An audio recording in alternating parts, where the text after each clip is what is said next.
Welcome to the Car Sim and Race Driver Show, presented by Hugh Hattrick. Drive fast and try not to crash.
Welcome to the Car Sim and Race Driver Show with me, Hugh Hattrick, and my very special guest, In Sim Ricky. You'll recognise him from Instagram, but here we have Ricky, who's a phenomenal race driver and gamer and a sim driver. And as you can see right here from the video, he is in his racing seat giving us a special interview. Welcome, Ricky, to the show. It's great to have you. How are you today? Thank you for having me on. I'm doing good, thanks. Well, that's great. Well, our viewers will be able to see exactly what it's like to have a professional setup that you have. Tell me, where did it all begin? How did you kind of get started? What was your desire to be a sim driver or sim racer? Well, I've always been a gamer. Always loved racing. And about 2.5 years ago, me and a buddy at work were on some downtime, just doing some video searches on YouTube about gaming systems, and I didn't realize that the Fanatec had such a such a nice wheel out there. So I kind of that's where it started. It was one of those things where it's like, oh, I'm gonna go buy this. Yeah. So had you? Oh, because you were a gamer before. So had you just used the normal kind of like the pads, the kind of standard pads that you got? Yeah. Always just use the controller with an Xbox One. Always been an Xbox One. Obviously, I started out on the Atari many years ago. Oh yeah, that'll date me, right? But playing Pong on Atari with my brothers when we were little. So I've always been a gamer, and just morphed into where it's at today. Yeah.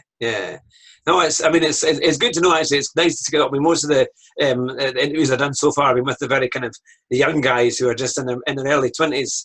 And they're doing these games, get good like Gran Turismo Sport and things like that. Mm-hmm. It's good to know there's someone of my era as well that's out there doing really well and enjoying doing sim racing in their spare time. So was it any? I mean, in more recent terms, what kind of games did you start, or what's your favorite kind of racing games? Well, like you just said, Gran Turismo with PlayStation, very first PlayStation that came out. Me and my little brothers, we would play Gran Turismo on the new PlayStation that came out back then, with just a controller. And I played Gran Turismo, and then I morphed into with the Xbox, the first Xbox, and I've owned all the Xboxes. Kind of started playing into the more third-person shooter at that time. Kind of got out of the racing for a little while, but obviously went back right into the racing with the new wheel setups that they have out there available these days. And so now, what are the kind of games that you're playing with your current setup? I play Assetto Corsa. I play Project Cars 2, but my favorite is obviously R Factor 2.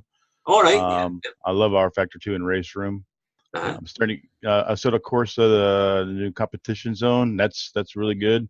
Hmm. I just was playing a set of Corsa this weekend, downloading a whole bunch of mods to my computer to get in there and start playing some Assetto Corsa. Yeah. But yeah, I played just about every title that's out there.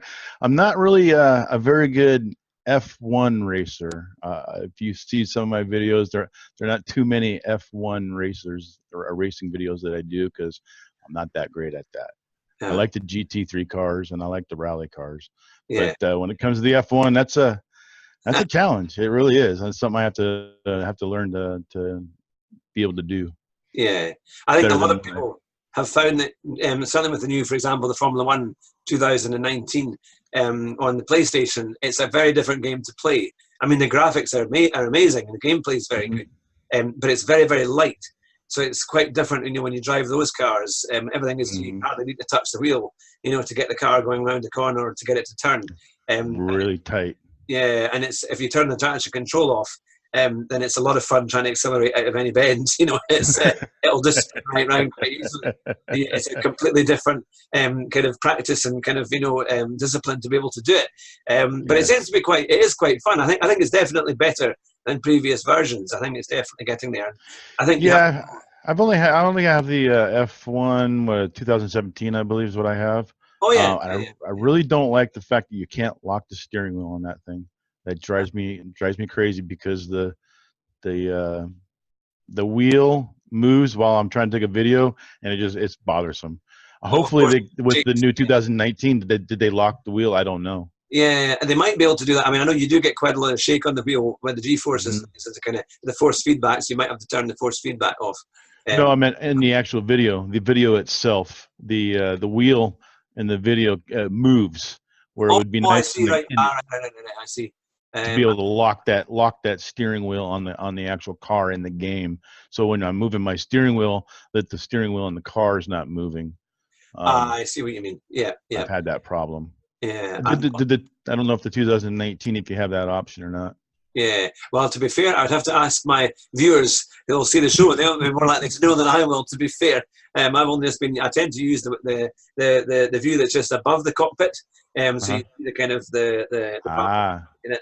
I find that one a little bit easier, or just to kind of place the car a wee bit more on that.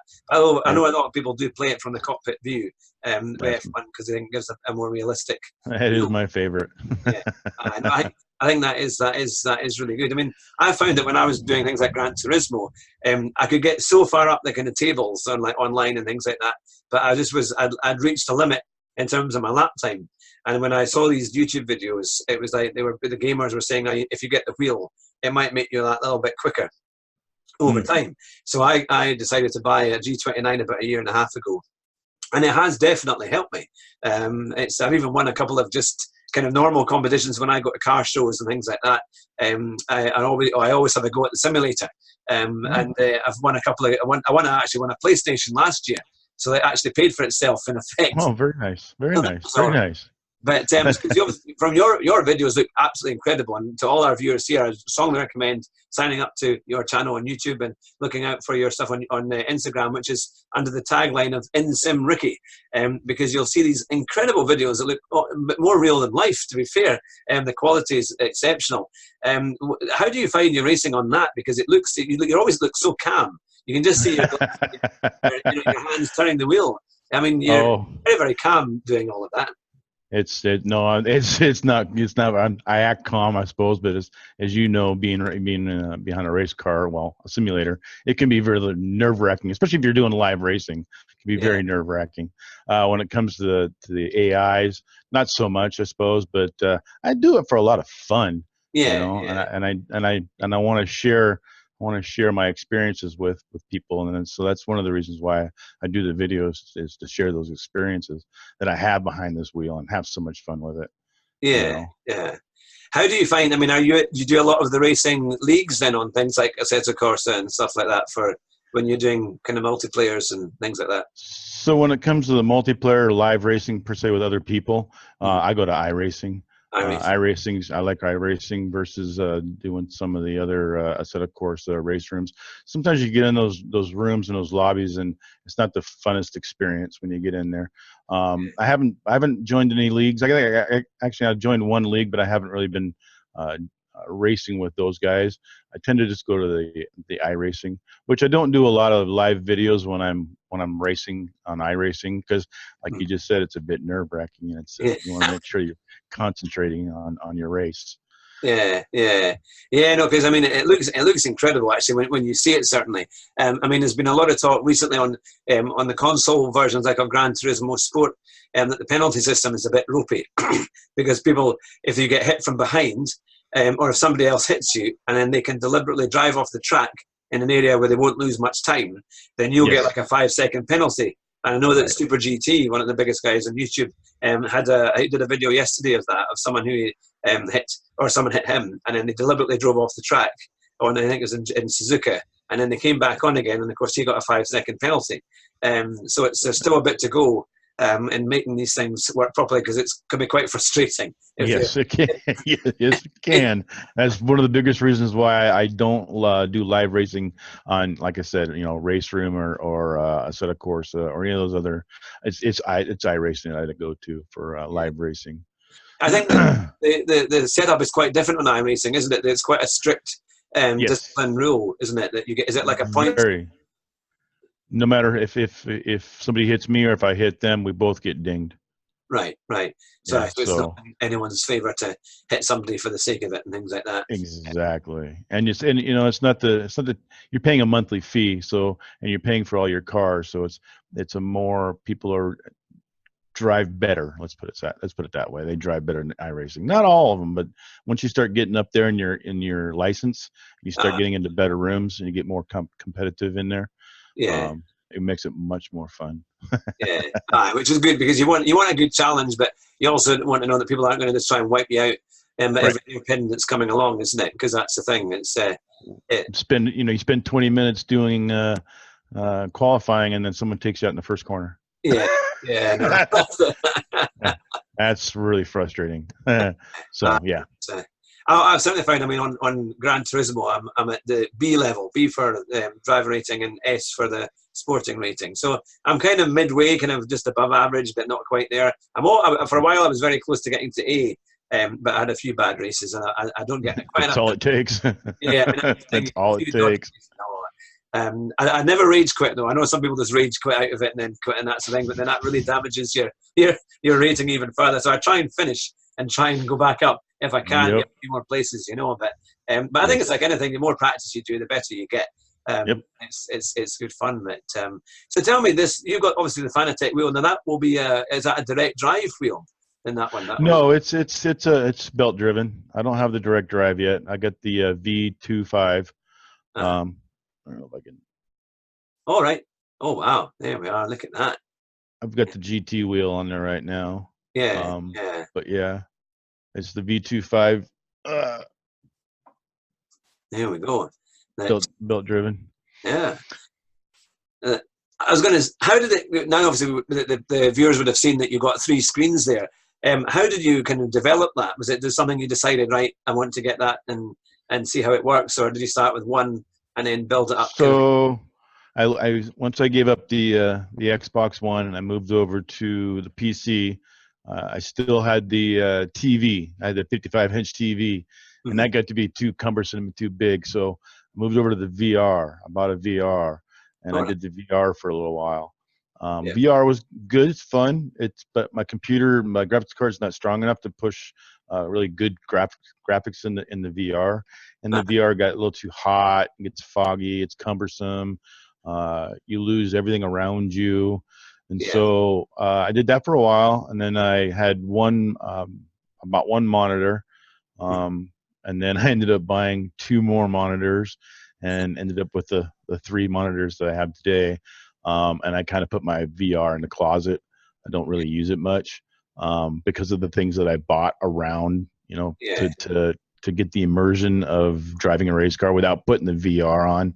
So I started out with a TV, moved over to the VR, bought 1 monitor, then I bought 2 more monitors, and I got a TV up above for my telemetry, and then I bought the button box. I got the butt kickers.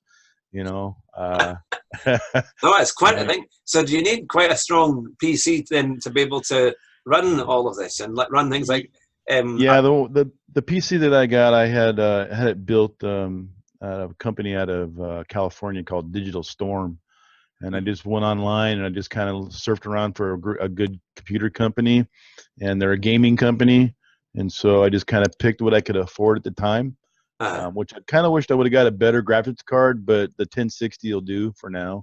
Yeah. Kind of wished I had a 1080, but 1080 was about another $800. All right. Oh wow. So I was like, okay, I'll do it the 1060 for now, and then I'll jump up to a 1080 sometime later. Yeah. Yeah, it's a really good computer. I don't know a lot about the insides of a computer, to be honest with you. I know how to make stuff run on it. Yeah. I don't know how to build a computer. I don't know much about the insides of a computer, but you give me a computer and a mouse and a keyboard and I can download some stuff. Yeah.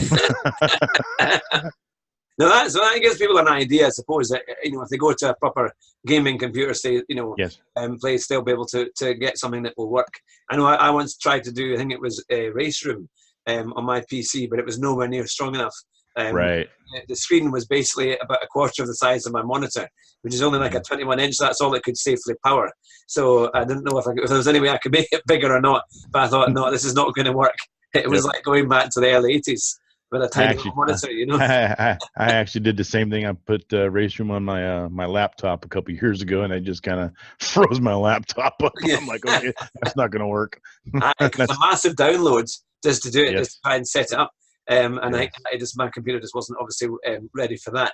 But it's amazing when you see how it all works and the quality. I actually drove a setup that was a hydraulic setup.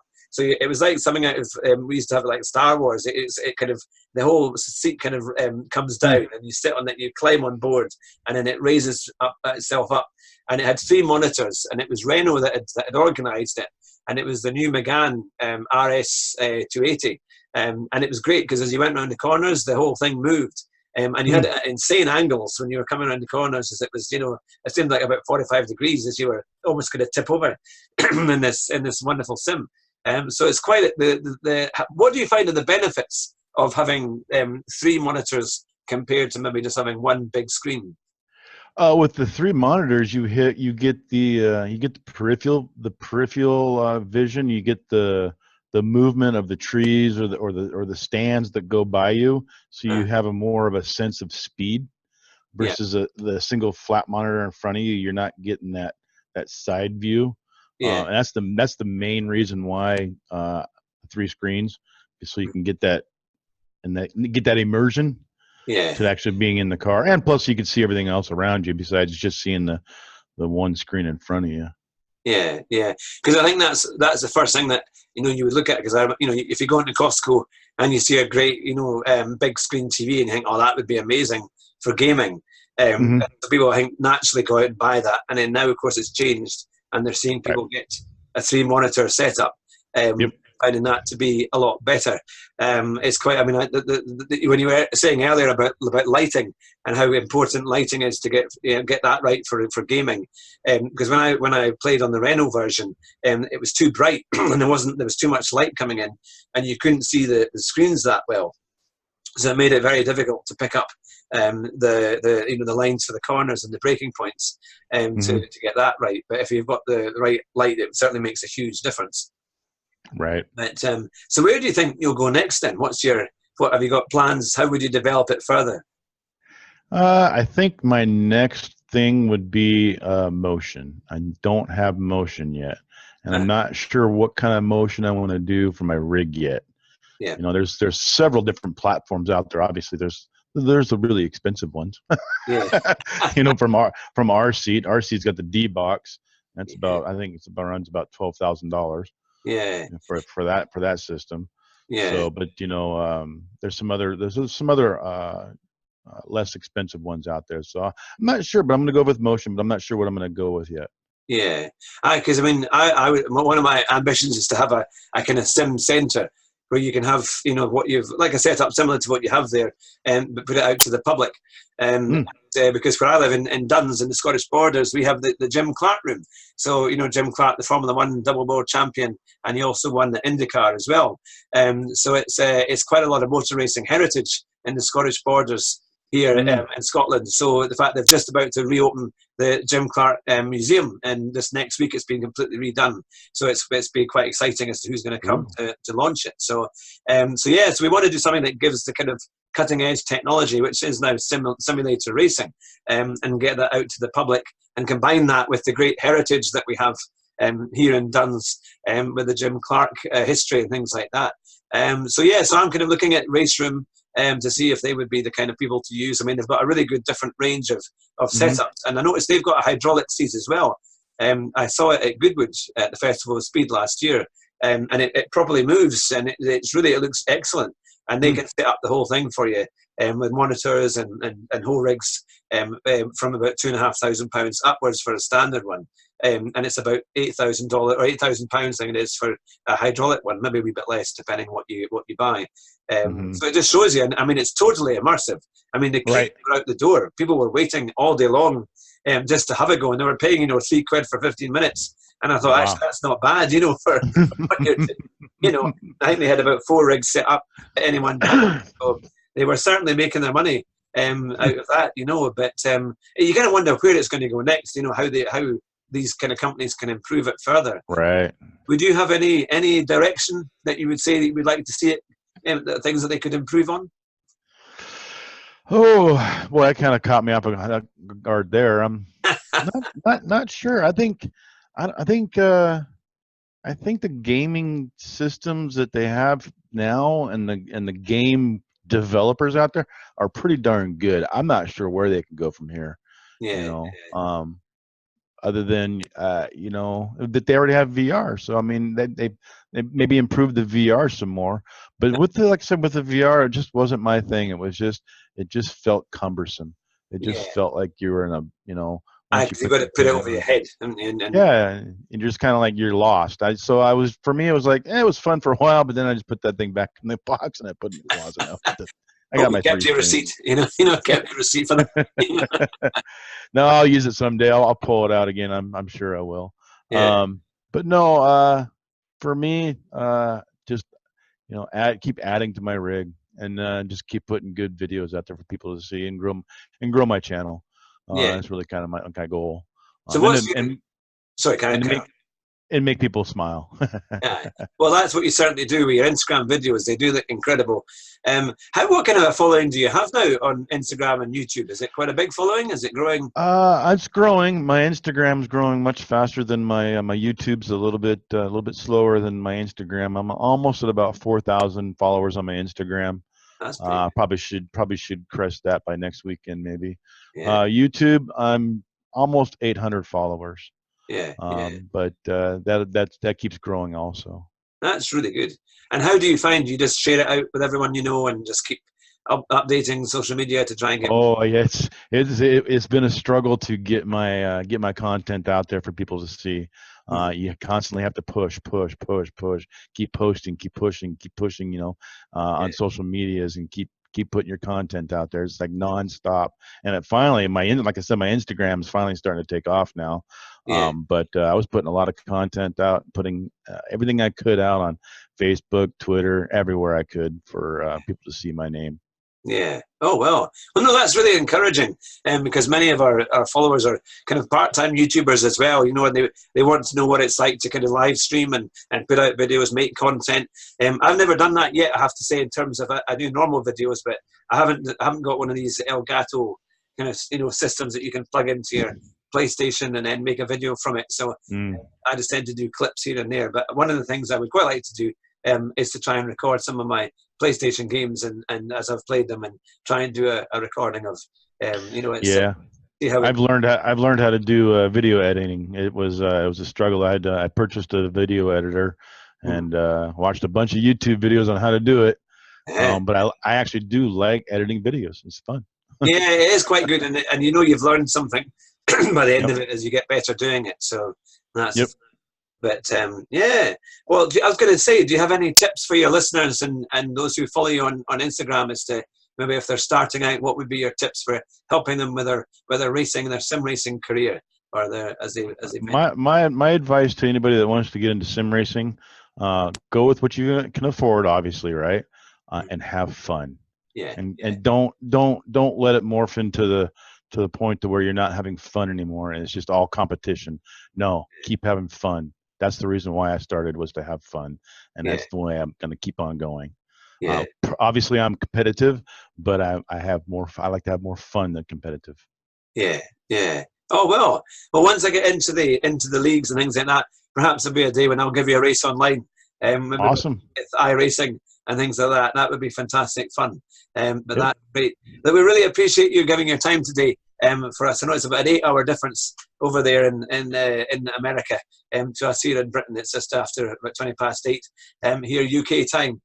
But it's been fantastic to do the interview with you. Thank you very much. No, I appreciate it. To all our listeners, you've been listening to the Car Sim and Race Driver Show with me, Hugh Hatrick, and my very special guest, Sim Ricky. Thanks very much, and we'll see you soon.